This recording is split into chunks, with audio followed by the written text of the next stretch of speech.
Hi friends, welcome back to our channel Rihansi blogs. ఎలా ఉన్నారు? బాగున్నారా? మేమైతే చాలా బాగున్నాం.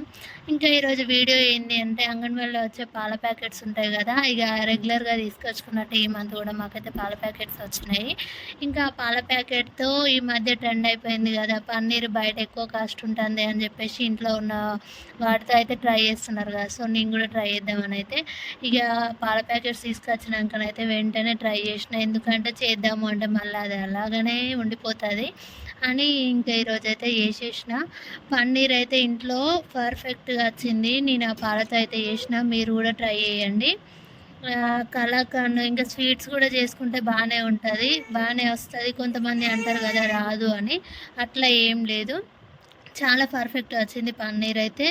ఏం లేదు, మన పాల ప్యాకెట్ కట్ చేసుకొని అందులో వాటర్ అయితే యాడ్ చేయకుండా అట్లనే పొయ్యి మీద పెట్టాలి. ఒక 20-30 మినిట్స్ కొంచెం మరిగిన తర్వాత అందులో ఒక లెమన్, చిన్న సైజ్ లెమన్ ఉంటుంది కదా, గింజలు తీసేసి ఆ లెమన్‌ది అయితే వేసుకోవాలి. లిక్విడ్ వేసుకున్న తర్వాత అట్లనే కొంచెము 20-40 మినిట్స్ అయితే మంచిగా మరిగించాలి. అలా వేసిన తర్వాత ఏమైతే అట్లా వేసి మనమైతే స్పూన్‌తో కలపాలి. ఇట్లా కలుపుతూ ఉంటే పాలనేవి విరిగిపోతాయి. విరిగి చిన్న చిన్న ముద్దల్లాగానైతే మనకు కనిపిస్తుంది. ఇంకా అవైతే చాలా మసలాలి. ఎట్లా అంటే 20-40 మినిట్స్ అయితే మంచిగా మసలబెట్టాలి. అట్లా మసిలిన తర్వాత అవైతే చూస్తే ఇక మనకి ఇట్లా కనిపిస్తుంది, చిన్న చిన్న ముద్దల్లాగా జున్ను ఎట్లా అవుతుందో ఆ టైప్లో పాలు మొత్తం విరిగి మనకైతే ఆ స్ట్రక్చర్ అనేది వస్తుంది.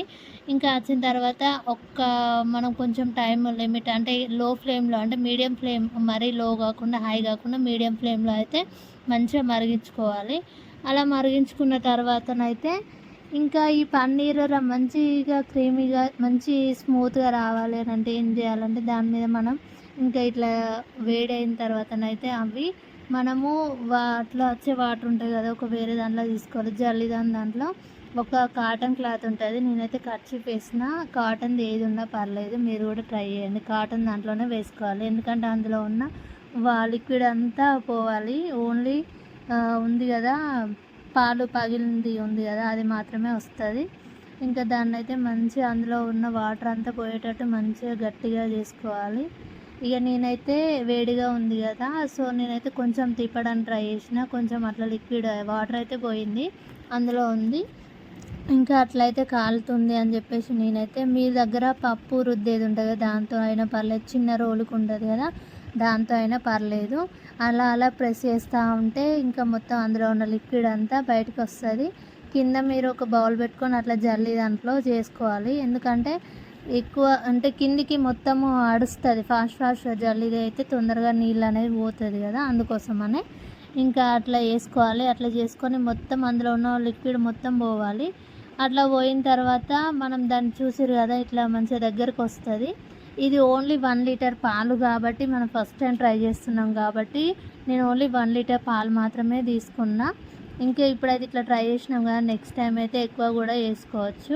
మనం ఇట్లా రెడీ చేసుకున్న పన్నీర్ అయితే 2 డేస్ అయితే ఖచ్చితంగా ఫ్రెష్గా ఉంటుంది. ఇక నేనైతే ఇది చేయడం ఫస్ట్ టైం. ఇంక ఇట్లా వేసిన తర్వాత మనము రౌండ్ అంటే రౌండ్, స్క్వేర్ మోడల్ అంటే స్క్వేర్ లాగా మనము పెట్టుకునే దాన్ని బట్టి ఉంటుంది. నేనైతే సర్కిల్ మోడల్లో అయితే పెట్టిన, ఒక ప్లేట్ తీసుకొని అందులో అయితే ఇది పెట్టేసి దాని మీద ఒక బౌల్ పెట్టి దాని మీద వెయిట్ ఉన్న ఐటెము ఏదైనా పర్లేదు, వెయిట్ ఉన్న ఐటెం పెట్టండి. నేనైతే ఇక మా ఇంట్లో బాలామృతంది ఉంటుంది కదా, అది 3 kgs ఉంటుంది కదా, నేనైతే అవి 2 ప్యాకెట్స్ అయితే పెట్టిన. 2 ప్యాకెట్స్ పెట్టి 1 అవర్ ఉంచినా బెటరే, ఇంకెక్కువ టైం ఉంచినా కూడా బెటరే. నేనైతే 1-2 అవర్స్ అయితే ఉంచిన, 1-2 వరకు ఉంచిన. ఇంకా అది వెయిట్ మొత్తం తీసేసిన తర్వాత మనకి ఇట్లా ఓపెన్ చేస్తే చూడండి, మీకు ఆల్రెడీ అర్థమైపోతుంది ఎంత బాగా వచ్చింది అనేది. మంచిగా స్మూత్గా మనం బయట తీసుకున్న పన్నీర్ లానే వచ్చింది. మీరు కూడా ట్రై చేయండి, సూపర్గా వస్తుంది. దాన్ని చూడంగానే వావ్ ఇంత చక్కగా వచ్చింది, మనము బయట ఇంత కాస్ట్ పెట్టి తీసుకునే బదులు మనమే ఇంట్లో ప్రిపేర్ చేసుకుంటే బెటర్ కదా అన్న ఫీలింగ్ అయితే వచ్చింది. నేనైతే ఊకే ట్రై చేస్తా. మా ఇంట్లో కూడా పన్నీర్ కర్రీ అంటే చాలా ఇంట్రెస్ట్ పెట్టి తింటాడు మా సారు. ఇక సో ఇక చూడండి, కట్ చేస్తా అంటే కూడా ఎంత మంచిగా వచ్చింది. నేను ఆ పీస్ కూడా ఇట్లా మీకు ఇట్లా స్పాంజీగా వచ్చిందా, గట్టిగా వచ్చింది అంటే కొన్ని కొన్ని గట్టిగా కూడా వస్తాయి, ఎందుకంటే వెయిట్ అనేది మనం కరెక్ట్గా పెట్టాలి దాని మీద బరువు. మళ్ళీ 1 అవర్ ఖచ్చితంగా, 1.5 అవర్ ఖచ్చితంగా ఉంచాలి. అట్లా ఉంచితేనే ఇట్లా స్ట్రక్చర్ అనేది కరెక్ట్ పన్నీర్ బయట తీసుకున్న పన్నీర్ షేప్లో అయితే వస్తుంది, లేకపోతే గట్టిగా అంత బాగా రాదు. ఇక నేనైతే మొత్తానికైతే ఇంకా మనం ప్రిపేర్ చేసుకున్నాం కదా, ఎప్పుడెప్పుడు చూడాలా అన్నట్టుగా ఓపెన్ చేసిన తర్వాత ఇక ఇట్లా అయితే ఉంది. చూడండి పీసెస్ కూడా ఎంత మంచిగా వచ్చినాయో, మనం బయట తీసుకున్నట్టు మంచిగా స్పాంజీగా వచ్చినాయి. ఇట్లా ఒత్తితే కూడా మెత్తగా కనిపిస్తుంది. ఇక దీన్ని కర్రీ చేసుకుని తింటే అయితే సూపర్ ఉంటుంది. Thanks for watching.